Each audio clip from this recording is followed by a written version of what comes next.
오늘 여러분과 저에게 주시는 하나님의 거룩한 말씀은 다니엘 10장 19절 말씀입니다. 가로되 은총을 크게 받은 사람이여 두려워하지 말라. 평안하라. 강건하라. 그가 이같이 내게 말하매 내가 곧 힘이 나서 가로되 내 주께서 나로 힘이 나게 하셨사오니 말씀하옵소서. 하나님의 크신 사랑을 힘입은 포트리교회 성도 여러분, 안녕하십니까? 새로운 한 해를 맞이하여 하나님께서 여러분들의 삶에 함께 하시고 올 한 해는 더욱 강건하여지는 한 해가 되기를 주님의 이름으로 축원합니다. 먼저 신체적으로 강건하여지는 한 해가 되기를 바랍니다. 이제는 더욱 건강한 몸을 유지하기 위하여 우리는 먹는 것, 생활 패턴, 그리고 우리의 생활 습관들을 하나님께서 원하시는 아름다운 상태로 회복하고 발전하여 강건하게 되기를 소망합니다. 정신적으로도 강건하여지는 한 해가 되기를 바랍니다. 상황에 빠져들어 말에 상처받고 다른 사람들을 시기하고 사랑하지 못하는 모습에서 벗어나 이제는 주님께서 함께 하심으로 삶이 건강하고 다른 사람들을 배려해 줄 수 있는 마음의 여유가 자라 상처받고 상처 주기보다는 힘을 주고 용기를 주고 또 위로하며 함께 위하여 기도해 주는 믿음의 형제로 강건하여지기를 소망합니다. 또한 영적으로 강건하여지는 한 해가 되기를 바랍니다. 우리는 우리의 가장 우선순위가 무엇인지를 분명하게 하기를 원합니다.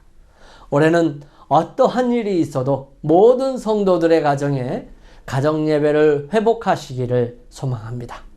모든 성도들이 아침에 일어나 먼저 하나님 앞에 자신의 삶을 드리고 온전한 삶을 함께 주님과 사시기를 간구하면서 모든 유혹에서 능력의 주님 앞에 자신을 드리며 헌신함으로 그 유혹에서 이겨서 거뜬한 믿음의 사람으로 살아갈 수 있게 되기를 간절히 소망합니다. 또한 교회가 강건하여지는 한 해가 되기를 바랍니다. 우리의 삶에서 그리스도를 나타내고 교회의 아주 작은 일까지 서로 돕고 협력하여 서로 헌신하며 살아가는 귀한 한 해가 되기를 소망합니다. 교회의 모든 직책이 서로 합력하여 선을 이루어가므로 각 부서가 튼튼하고 온전하여져서 건강하고 행복한 교회가 되기를 소망합니다. 그러기 위해 저는 여러분들을 위해 쉬지 않고 끊임없이 기도를 드리고 하나님 앞에 간구할 것이고요. 더 순결하고 더 거룩한 사람으로 주님 앞에 나아가는 사람으로 말씀에 성실하고 교인 한 사람 한 사람을 돌보는 부지런한 한 사람으로 주님 앞에 충성하기를 결심합니다. 우리 모두가 주님 안에서 올 한 해는 강건한 한 해를 주님께서 함께 하시고 주님의 뜻에 순종하며 성령의 인도하심을 따라 살아가는 복된 교인이 되어 정말 행복한 교회, 함께 하고 싶은 교회가 되기를 주님의 이름으로 축원합니다. 그러므로 저는 기도드리며 한 주제를 정하고 여러분과 함께 하나님의 말씀 중에 에스겔서를 함께 연구하기를 원합니다. 올 한 해 안식일마다 이 에스겔서를 연구함으로 함께 회개하고 함께 감동하며 함께 은혜를 누리고 함께 주님 앞에 기도드리며 성령의 역사를 경험하는 귀한 한 해가 되기를 소망합니다. 첫 번째, 에스겔은 어떤 사람인가요? 갈대아 땅 그발 강가에서 여호와의 말씀이 부시의 아들 제사장 나 에스겔에게 특별히 임하고 여호와의 권능이 내 위에 있으니라. 먼저 에스겔의 이름의 뜻이 무엇인지를 함께 살펴보겠습니다. 에스겔은 하나님께서 강건하게 하신다라는 뜻입니다. 우리는 올 한 해를 살면서 이 강건케 하심을 경험하고 바라볼 수 있게 되기를 간절히 소망합니다. 에스겔은 우리에게 복음이 될 것입니다. 로마서에서 이렇게 기록합니다. 내가 복음을 부끄러워하지 아니하노니 이 복음은 모든 믿는 자에게 구원을 주시는 하나님의 능력이 됨이라. 첫째는 유대인에게요. 또한 헬라인에게로다. 복음이 바로 하나님의 능력입니다. 우리를 강건케 하고 우리 가정을 강건케 하고 우리 교회를 강건케 하고 우리가 사는 이 주위를 강건케 하시는 하나님의 능력이 될 것입니다. 이 강건케 함은 모두가 함께 경험하고 또 바라봄으로 감동과 감화가 가득하기를 주님의 이름으로 축원합니다. 에스겔은 제사장이었습니다. 부시의 아들 제사장. 그의 아버지 부시라는 이름은 이 부즈의 자손이라는 뜻을 가지고 있습니다.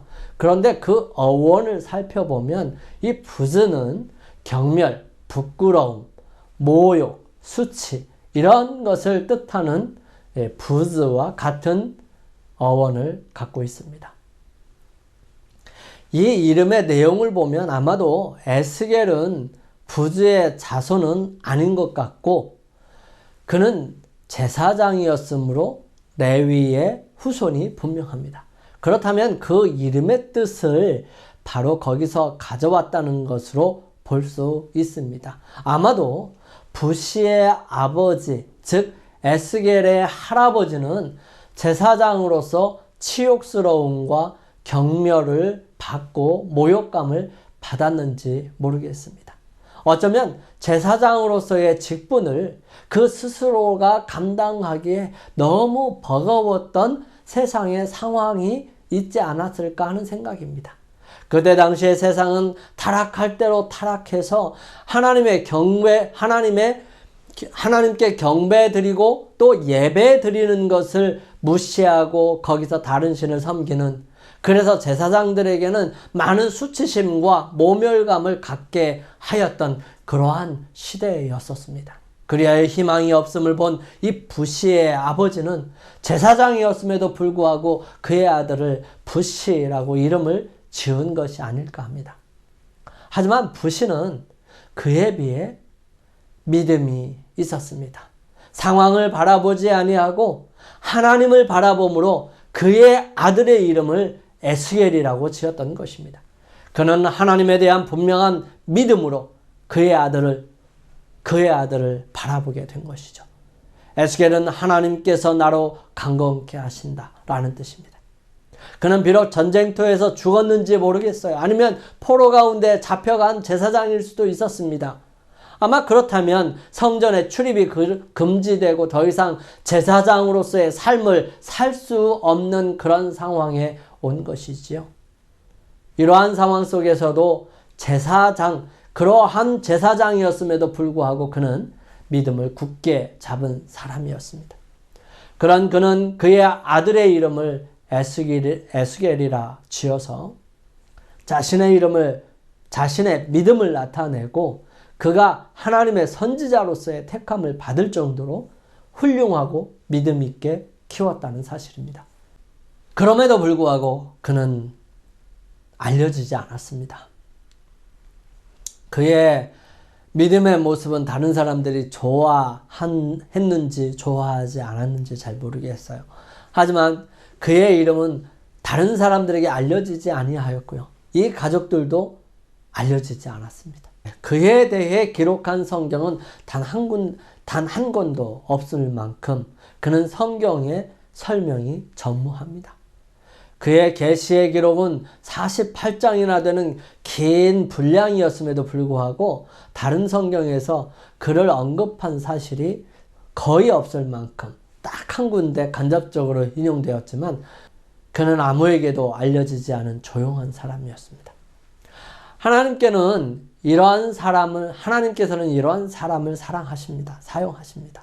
바울은 고백하죠. 형제들아 너희를 부르심을 보라. 육체를 따라 지혜 있는 자가 많지 아니하며 능한 자가 많지 아니하며 문벌 좋은 자가 많지 아니하도다. 그러나 하나님께서 세상에 미련한 것들을 택하사 지혜 있는 자들을 부끄럽게 하려 하시고 세상에 약한 것들을 택하사 강한 것들을 부끄럽게 하려 하시며 하나님께서 세상에 천한 것들과 멸시받는 것들과 없는 것들을 택하사 있는 것들을 패하려 하시나니 이는 아무 육체라도 하나님 앞에서 자랑하지 못하게 하려 하심이라. 우리는 에스겔서를 연구하면서 경험할 것이지만 그 계시의 내용은 방대하고 아주 구체적이고 그 표현과 모습이 사실적이고 직선적입니다. 누구나 바로 인식할 만큼 분명하고 정확해요. 그리고 바로 직시할 수 있도록 만들어줍니다. 에스겔이 부름을 받았던 것처럼 우리 또한 별로 보잘것이 없을지라도 하나님께서는 사용하시며 일을 맡기시고 또한 능력을 허락하셔서 이루어 주십니다. 두 번째, 에스겔의 역사적인 배경과 구조는 어떻게 되었을까요? 여호야긴 왕에 사로잡힌 지 5년 그달 5일이라. 여호야긴 왕은 3개월 왕위에 있었던 불온의 왕이었습니다. 그의 아버지는 엘리야김이라고 하는 여호야김인데 그는 유대의 마지막 선한 왕 요시야의 아들이었습니다. 사실 요시야가 바로느고와 맞서 싸우게 되었는데 그때 무기또에서 죽게 되죠. 많은 사람들이 요시야 대신에 그의 아들 여호아하스를 왕으로 세우지만 애굽의 왕 바로느고가 여호아하스를 림나 땅에 가두고 그 대신에 요시야의 다른 아들인 엘리야김을 왕으로 세우고 그 이름을 여호야김으로 바꾸어 줍니다. 이 여호야김은 이 11년간 왕위에 있었는데 바벨론을 3년간 섬기다가 배반함으로 이 바벨론에 의해 죽습니다. 그리고 난 다음에 이 여호야김이 죽고 난 다음에 여호야김 대신에 그의 아들 여호야긴이 왕위에 올랐는데요. 바벨론이 그를 바벨론으로 잡아가고 그 대신에 맏다니아라고 하는 이 사람을 왕으로 세웁니다. 그래서 바벨론 왕이 그의 이름을 맏다니아에서 시드기야로 바꿔주죠. 이 시드기야는 그 예루살렘의 남방 유다의 마지막 왕이 되는 것입니다. 이 에스겔은 기원전 593년 여호야긴에 사로잡힌 지 5년째 되는 해 그의 예언을 시작합니다. 북방 이스라엘 왕국은 100년 전에 이미 소멸되었고요. 유다의 멸망은 급속히 다가오고 있었습니다. 바벨론은 여호야김의 위에 있은 지 3년, 605년에 바벨론 왕 느부갓네살이 예루살렘에 이르게 되었습니다. 이미 이때부터 그 멸망이 시작되기 시작한 것입니다. 이때에 얼마나 많은 포로들이 잡혀갔는지 알려지지 않았습니다. 그들 중에 왕족과 귀족들이 있었고요. 몇 사람이 있었습니다. 여호야김은 그의 통치 11년 만에 불명예스러운 종말을 고하고 그의 아들 여호야긴이 그 위가 계승되었어요. 불과 3개월의 통치 후 여호야긴은 에스겔을 포함한 1만 명의 방백들과 더불어서 바벨론으로 포로로 잡혀갑니다. 이 두 번째 포로를 잡아갈 때 이 에스겔이 함께 간 것입니다. 이 여호야긴의 후계자는 시드기야인데 이 요시야의 아들인데도 불구하고 별반 다를 것이 못됐습니다. 그의 통치 11년째 되는 해 586년에 유다의 마지막 멸망이 이르게 됩니다. 남아있던 백성들이 다 잡혀갔고요. 성전은 불살라졌고 예루살렘은 파괴되었습니다.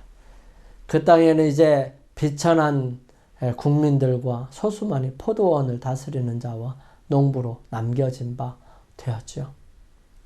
아직 청년이었던 이 에스겔이 선지자직의 부름을 받은 때는 그렇게 소란스러운 정말 힘든 시기였습니다. 전망은 암담했고 몹시 불안했어요. 이미 예루살렘에 내려진 심판의 타격은 유다의 거민들을 근심하게 하는 대신 저들을 더욱 깊은 배도와 타락으로 빠져들게 할 뿐인 것처럼 보였어요. 저들은 반역과 우상숭배를 계속했고요. 철저한 개혁에 대한 의향이 전혀 보이지 않았습니다. 이 에스겔의 예언들은 아주 체계적으로 기록되었습니다. 그것은 자연스럽게 두 개의 부분으로 나누어집니다. 처음 1장부터 33장은 주로 예루살렘 멸망 이전에 전해진 예언들을 나타내고 있고요. 나중 34장부터 48장까지 15장은 멸망 후에 전해진 것들입니다. 제1부는 순서에 따라 두 부분으로 나누어질 수 있는데요. 1장부터 24장까지는 포로 생활과 관련된 이스라엘을 위하여, 그리고 25장 1절부터 32장 32절은 주변 나라들에 대한 심판에 관하여 기록됐습니다. 에스겔의 예언에 있어서 또 다른 흥미로운 특색으로는 그것들의 일자가 기입되어 정확하게 돼 있다는 것입니다. 에스겔 연대표는 그 선지자가 제시한 연대순으로 된 일자들을 가지고 거의 도표를 작성할 수 있으리는 만큼 책의 여러 부분에 대한 날짜들을 알려주고 있습니다. 각 주요 부분들은 여호와의 말씀이 내게 임하여 라는 표현의 감탄사를 통해서 그 자체가 자연히 몇 개의 부분으로 재구분되고 있다는 사실을 우리가 말씀을 살펴보면서 발견할 수 있게 될 것입니다. 그래서 우리는 이 에스겔서를 연구할 때에 이러한 부분들로 이루어져 있음을 함께 살펴보면서 이제 에스겔의 주제가 무엇인지 함께 살펴보기를 원합니다. 에스겔 24장 24절입니다. 이와 같이 에스겔이 너희에게 표징이 되리니 그가 행한 대로 너희가 다 행할지라. 이 일이 이르면 너희가 나를 주 여호와인 줄 알리라 하라 하셨느니라. 에스겔의 기별은 바벨론 포로의 쓰라린 경험 중에 있는 그의 백성들에 대한 하나님의 목적을 명백히 하고 있습니다. 여러 세기에 걸쳐서 선지자들은 이스라엘에게 권면도 하고 경고도 하고 또 책망도 했지만 그 국가는 더욱 깊은 배도에 빠졌습니다. 수없이 많은 선지자들을 보내주었지만 그들에게는 소용이 없었습니다. 결과적으로 저들에게 하나님께 대한 순종의 공과를 가르치고 그와 협력하도록 하기 위해서 그 택한 백성들이 한 국가로서 저들에 대한 하나님의 목적을 결코 성취할 수 없을 것임이 분명하게 되었습니다. 인계점을 넘어갔다는 사실을 말하는 거예요. 따라서 하나님께서는 저들이 번영의 시기 동안에 배우기를 거부했던 교훈들을 역경 가운데서 배우도록 허락하셨습니다. 이상한 말이지만 솔선수범하여 이 나라를 배교하도록 이끈 것은 이스라엘의 지도자들이었어요. 처음에는 분명히 하나님께서 그 지도자들만 포로로 잡혀갈 것을 목적하셨습니다. 대다수의 백성들은 징벌을 받은 지도자들의 무리가 하나님의 택하시는 방법대로 저들을 인도하기 위해 돌아올 것을 기다리며 유다에 남아 있었어야 했습니다. 유다 백성들이 하나님께서 계획하신 대로 느부갓네살에게 즐겨 복종했다면 예루살렘 도성과 그 장려한 화려한 성전은 그대로 보존되었을 것입니다. 하지만 포로들이 바벨론으로부터 귀환함에 있어 직면한 100여 년간의 지체와 고난과 실망은 그들에게 또한 없었을 것입니다. 그렇지만 그들은 완고했고 그 완고한 저항이 저들의 잔을 점차적으로 더욱 쓰게 만들었고요. 2차, 3차 유배를 초래했던 것입니다. 1차는 605년, 2차는 597년, 3차는 586년에 걸쳐서 계속해서 그들을 잡아가고 나무 멍에가 쇠 멍에로 대체되는 것이죠. 그렇지만 이 포로 생활 중에서도 하나님의 공의는 자비와 함께 조화되고 있었습니다. 하나님께서는 저들을 징벌하시고자 하는 엄격한 재판관으로서가 아니라 불순종의 어리석음과 그분과 협력하는 것이 바람직하다는 것을 알려주시고자 하는 교사로서 그 백성들에게 임하셨던 것입니다. 가르쳐 주기를 원하셨어요. 포로 생활의 쓰라린 경험들은 본질상 저들이 치료된 것만큼 보복적인 것은 아니었어요. 예레미야, 에스겔, 다니엘과 같은 선지자들은 인간들에게 하늘의 목적을 제시하고 그것과의 협력을 불러일으키도록 사명을 부여받은 것입니다. 예레미야는 유대에 남았던 유대인들에게 보내진 바 되고 동시에 에스겔은 이미 포로로 잡혀간 사람들을 위하여 같은 사명을 수행합니다. 이 다니엘은 느부갓네살에게 하나님의 뜻을 알게 하고 그의 협력을 얻도록 하기 위해서 느부갓네살의 궁전에 보내진 하늘의 대사였던 것입니다. 고난의 불꽃은 그 불순물을 제거하기에 필요한 것보다 더 뜨겁게 타지는 않을 것이었습니다. 에스겔서는 두 개의 뚜렷한 부분으로 구성되어 있죠. 첫 부분은 1장 1절부터 33장 20절에는 대개 586년 예루살렘이 멸망되기 이전 바벨론 근처 그발강가에 있는 포로들에게 에스겔이 전한 기별들이 기록되어 있습니다. 두 번째 부분인 33장 21절부터 48장 35절은 포로 생활로부터 회복을 기대하면서 소원을 고취시키기 위하여 의도된 것입니다. 에스겔을 통하여 포로 중에 있는 이스라엘로 하여금 저들을 위한 하나님의 섭리를 마침내는 받아들이도록 강력하게 호소하는 것이 하나님의 의도였습니다. 그러한 호소를 위한 기회는 새로운 역사 발전 과정에 비추어 보아 특별히 적절했던 것입니다. 이 체계 방식은 독특한 복음적 문체를 가지고 있습니다. 약간의 기별들은 그 백성들의 죄악을 폭로하는 데 바쳐졌는데요. 그 목적은 이중적인 것인데 첫째는 그 백성들을 진실한 회개의 경험으로 인도하는 것이고요.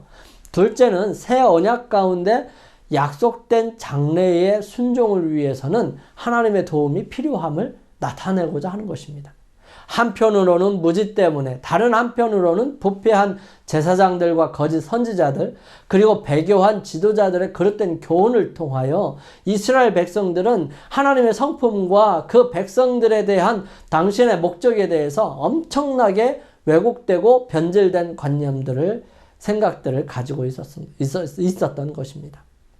에스겔은 이 잘못된 인상을 바로잡기 위해 힘썼습니다.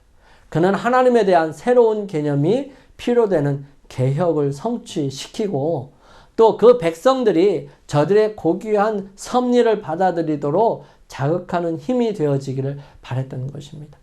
에스겔은 이스라엘 백성들에게 그 유배에 순응하고 포로됨을 저항하기 위해 예루살렘의 능력에 의지하는 그릇된 희망을 단념하라고 간청하였습니다. 그는 그 포로 생활을 허용함으로 저들에게 임하는 유익한 결과를 얻도록 그들을 설득했습니다. 그는 그 조건들을 용납하는 결과로 뒤따르는 장래의 영광에 대한 세부적인 묘사를 반복하는 것으로 그의 호소의 마지막을 장식하고 있었던 것입니다. 이스라엘이 그 예언자의 감동적인 탄원에 유의했다면, 이스라엘 백성들이 이 에스겔의 기별에 유의했더라면 이스라엘 역사는 아마 많이 달라졌을 것입니다. 세상 나라가 하나님을 거절하고 그것으로 인해서 자신의 멸망을 초래했지만 하나님의 통치 목적이 각 시대를 통해서 작용하였음이 분명히 나타나고 있습니다. 선지자 에스겔이 갈대아 사람의 나라에 유배되어 있던 동안에 그에게 주어진 그 놀라운 시야는 세상 통치자를 다루시는 하나님의 지배하시는 능력을 나타내는 상징이 묘사되어 있습니다. 그발강가에서 에스겔은 북방에서부터 폭풍과 큰 구름이 오는데 그 속에서 불이 번쩍번쩍하여 빛이 그 사면에 비추며 단쇠 같은 것이 나타나는 것을 보았습니다.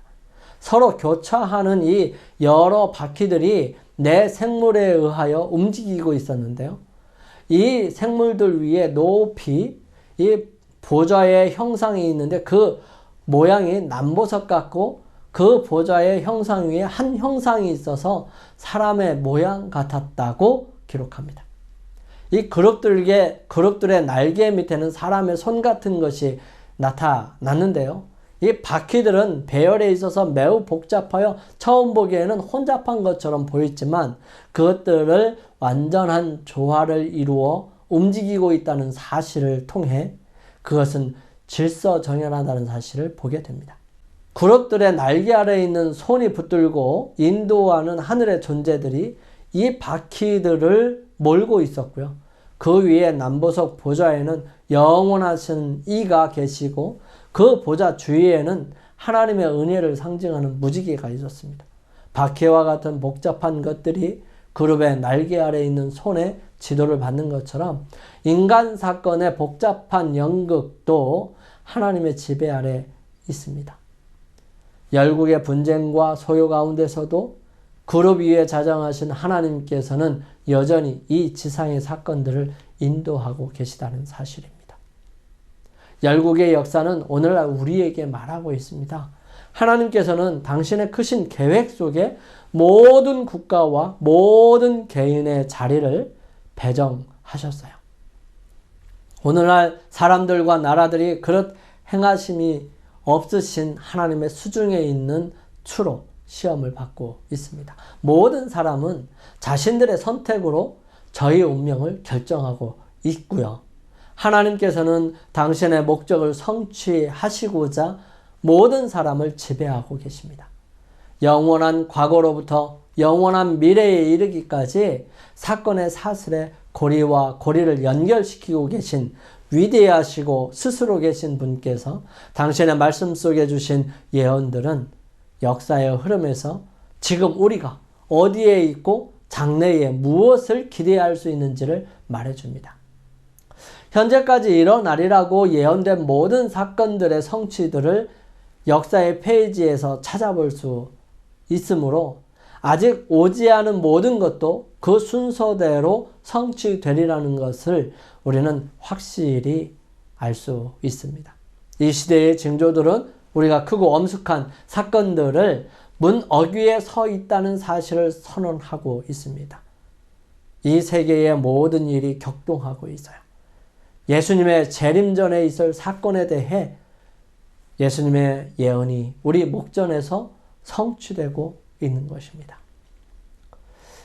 에스겔을 통하여 하나님께서는 아직 멸망당하지 않고 아직 완전히 무너지지 않은 이스라엘을 향한 간절한 탄원과 심지어는 주변 국가가 망할 것이라는 것을 분명하게 제시함으로 인해서 주변 나라를 의지하지 말고 오직 하나님의 말씀에 순종함으로 온전하게 회복되기를 소원하였던 모습을 보게 됩니다. 하나님께서 잘못을 견책하실 때에는 그것을 고치실 수 있기 때문이에요.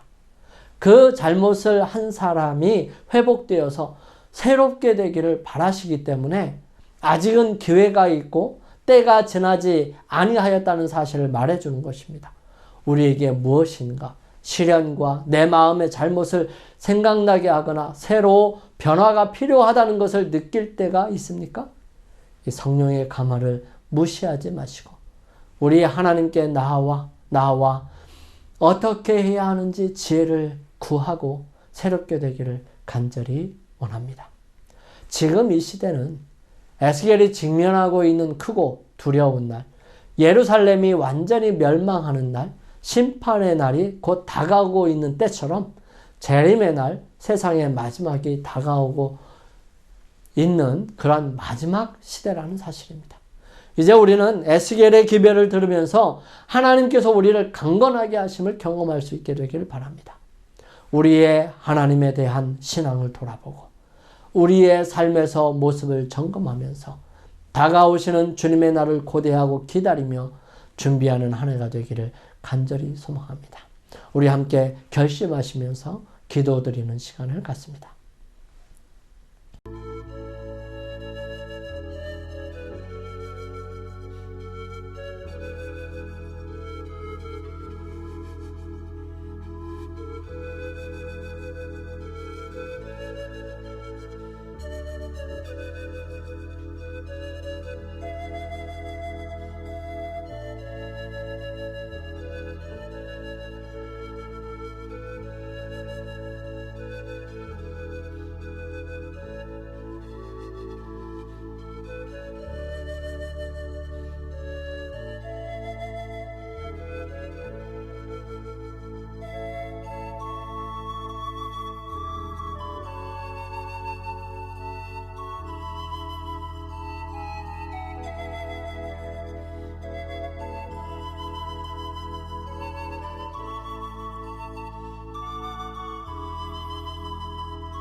이제 준비하신 헌금을 드리시겠습니다.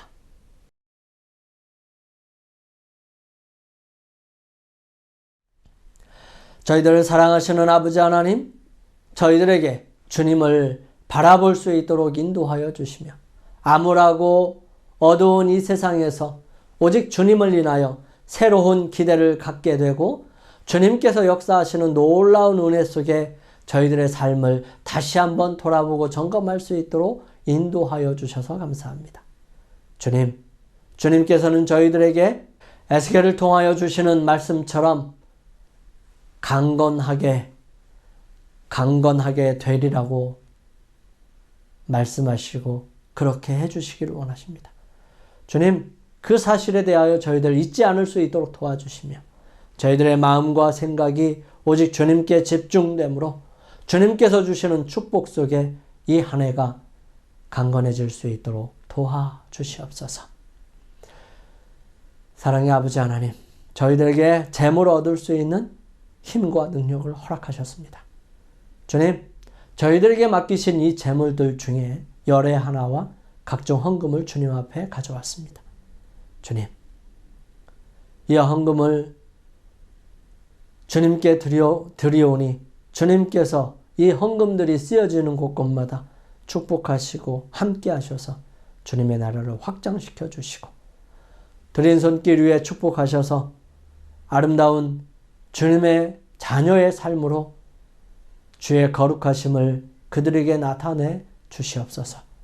또한 많은 것으로 축복하심으로 더 나은 아름다운 헌금 생활, 주님의 자녀로서의 삶을 살아갈 수 있도록 도와주시옵소서. 주님, 이제는 우리의 생각과 마음속에서 생각되는 그 어떤 것을 의지하여 살아가는 것이 아니라 우리 자신의 죄됨을 생각하고 주님 앞에 내려놓고 주님께 용서받기를 원하며 주님의 인도하심을 따라 나아가기로 결심하오니 주님, 이 결심한 주의 사랑하는 자녀들에게 아버지의 한량없는 사랑과 예수 그리스도의 은혜와 성령의 감동하심이 이제로부터 주님 오시는 그날까지 늘 함께 하옵시기를 예수 그리스도의 성으로 간절히 축원하옵나이다. 아멘.